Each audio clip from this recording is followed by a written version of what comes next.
Ibu Widya kali ini melontarkan kritik tajam yang ditujukan langsung kepada Salsa Erwina. Menurutnya, sikap Salsa dalam mengkritik pemerintah tidaklah netral karena hanya menyoroti pihak tertentu seperti Prabowo, Gerindra, dan PDI.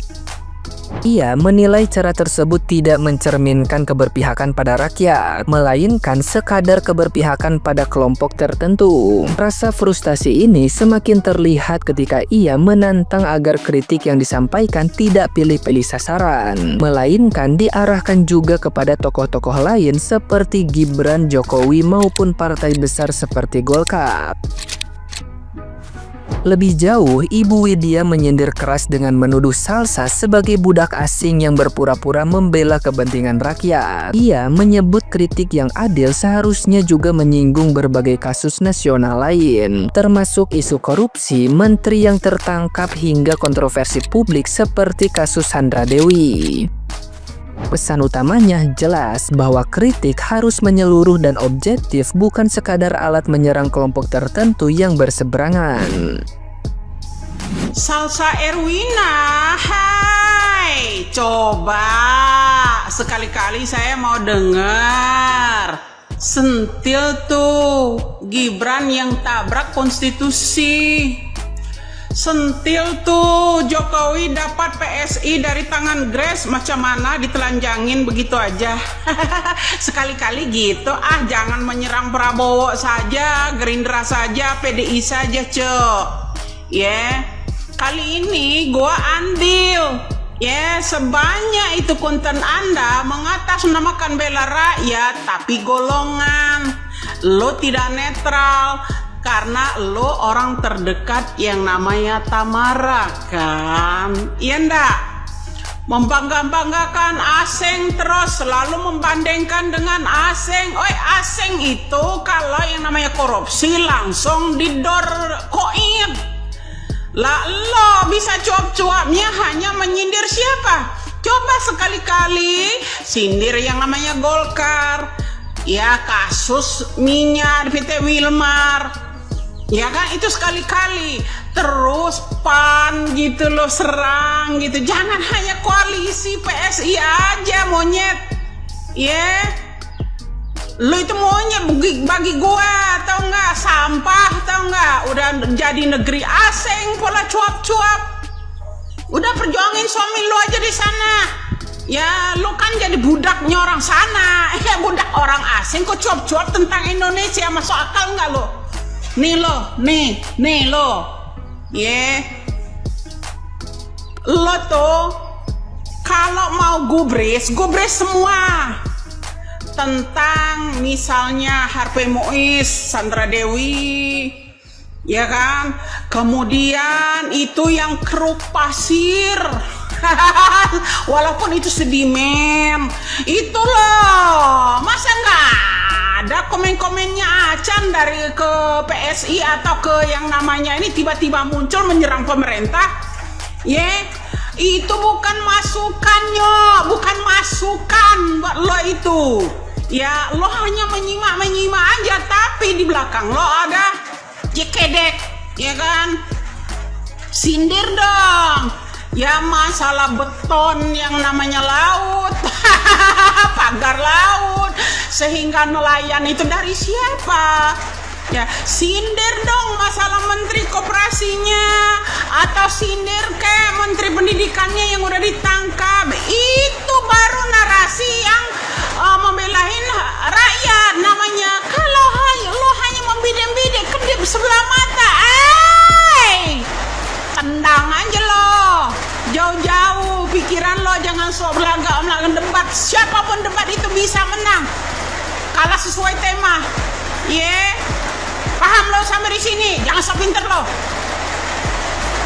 resek lo. Udah jadi budak asing, teriak-teriak ke Indonesia, sok Pancasilais, sok negarawan, tai kucing lo. Nah, gimana nih menurut netizen yang terhormat? Silahkan berkomentar ya. Jujur nih, gue udah mulai gedek sama si paling pintar, si paling juara debat. Gue ngerasanya saking pintarnya sampai keblinger jadi blunder. Yang pertama, dia curiga kalau Gojek yang datang ke Gibran itu bukan Gojek beneran. Kenapa? Karena dari pakaiannya bersih. Terus lu jadi curiga gitu. Ya masa mau menghadiri undangan menggembel? Kan gila. Yang kedua, ibu-ibu kerudung pink yang ngehina Prabowo anjing. AI cenah. Lu lihat tuh, udah ada yang klarifikasi kalau ibu-ibu kerudung pink itu manusia asli, bukan AI. Kata gua daripada blunder mulu, lo mending stop deh. Jangan sampai gua mikir lo itu provokator import. Nah, udahlah Mbak Salsa, kebanyakan ngeles, kebanyakan alasan, tau gak? Sekarang ngomong masalah demokrasi, kebebasan. Kemarin gak ingat lu ngatain orang buzzer, ngatain orang pengkhianat bangsa cuman gara-gara beda pendapat sama lo mengenai Ibu Ana si kerudung pink itu, Lu bilang fokus pada tuntutan. Enggak, kata gue to the point aja. Tuntutan yang mana? Tuntutan apa? Coba lu jelasin deh. Gue dari yang pertama respect banget sama lu, kagum, sampai udah lost respect ya. Sampai sekarang gue muak tau gak sama lu, Mbak. Salsa Erwina, sang juara debat internasional lulusan UGM cum laude. Itulah nilai jual yang selalu dia banggakan. Ya mungkin gak punya nilai jual lain. Gini ya Salsa, gue jelasin sama lu biar paham ya yang lulusan UGM cum laude. Apa yang terjadi di Indonesia, situasi kondisinya itu tidak seperti yang lu bayangkan. Lu hanya fokus ngurusin 17+8 tuntutan rakyat. Gue melihat dengan fokus lu di 17+8 ini seperti memang sengaja untuk menyerang DPR RI. Ada aja lu cari kesalahan DPR RI untuk memenuhi semua ya, terutama yang 17 tuntutan rakyat itu. Tidak semudah membalikan telapak tangan Salsa. Semua itu butuh proses, semua itu butuh waktu, ada aturannya. Lu nggak bisa sekonyong-konyong menuntut semua harus diwujudkan langsung, nggak bisa. Lu katanya cerdas, tapi kok lu nggak paham masalah seperti ini. Dan satu lagi ya, lu katanya ini toanya rakyat, lu peduli terhadap rakyat Indonesia, lu ini peduli terhadap bangsa lu. Tapi kenyataannya ketika saat ini rakyat Indonesia sedang kesulitan mendapatkan beras karena beras langka dan sangat mahal, lu nggak ada suaranya. Ketika saat ini Bali sedang dilanda banjir besar, lu nggak ada suara dan rasa empatinya. Ketika kemarin Raja Juli Antoni, Menteri Kehutanan, bermain domino dengan mantan tersangka pembalakan liar, lu juga nggak ada suaranya. Kenapa? Gitu. Lu hanya fokusnya ke 17+8 yang gue melihat memang untuk menyerang DPR RI. Apa jangan-jangan narasi di luaran sana yang mengatakan bahwa toa lu, bacot lu ini adalah orderan? Bener juga ya, karena ya seperti ini cara lu. Coba lu buktiin, lu pun akan menyuarakan yang lain jika memang lu peduli terhadap bangsa ini, jika memang lu peduli terhadap rakyat Indonesia. Lu tuh hanya pansos ya, lu tuh star syndrome gue lihat. Dan juga mungkin ada orderan dari bacot yang lu sampaikan ini Salsa. Please ya, gue tunggu ya eksistensi lu bukan hanya di 17+8, tapi tolong suarakan juga yang lainnya Salsa Erwina, sang juara debat internasional.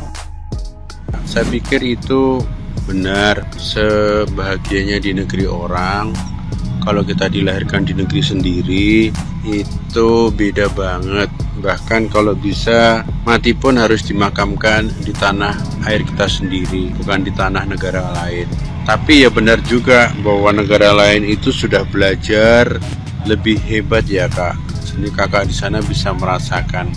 Ya saya terima kasih kakak ini juga menyuarakan diaspora untuk memberikan pemikiran. Mungkin begini Kak, kalau kita di negara kita sendiri nih, di tanah air Indonesia, pemikiran yang kakak berikan dengan diaspora yang ada di seluruh dunia itu nggak sinkron. Kenapa?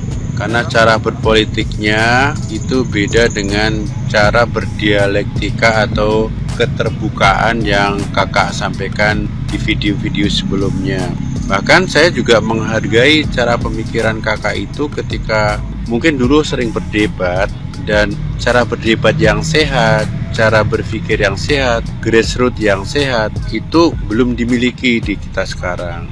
Nah, itu apakah dimulai dari dunia sekolah ya kak? Mungkin dari kampus yang sering mengadakan tempat-tempat terbuka dalam berdebat sehat. Kemudian bagaimana sih kebenaran bisa ditemukan dari cara kita berbicara dan berpendapat sekaligus sesuai dengan keilmuan. Saya seperti itu kak, karena di dunia kampus, di dunia pendidikan dengan di dunia nyata itu beda banget.